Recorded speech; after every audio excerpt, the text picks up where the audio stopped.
com a Argentina eu ganhava R$ 500 por mês pra poder pagar um monte de conta e hoje em dia eu ganho $30.000 lá fora. Hernani também apostou tudo nos tatames, largou a faculdade de Direito e quer vencer como lutador de vale tudo.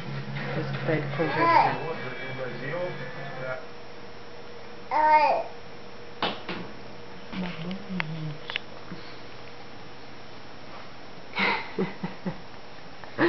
Segura! Segura aí, senão você cai.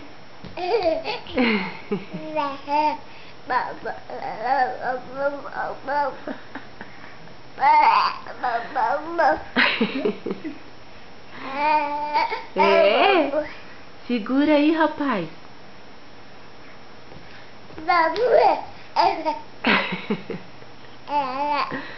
É? Você quer pegar? Opa!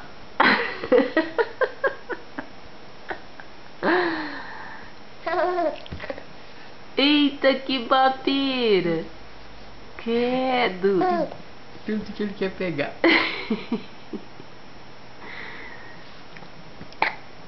Que foi? Que foi?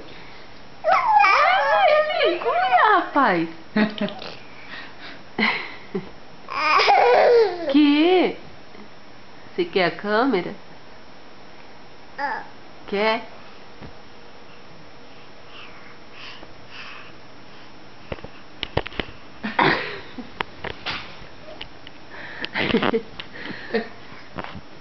Ai, ai, ai, ai, na boca não. Não pode pôr na boca, rapaz.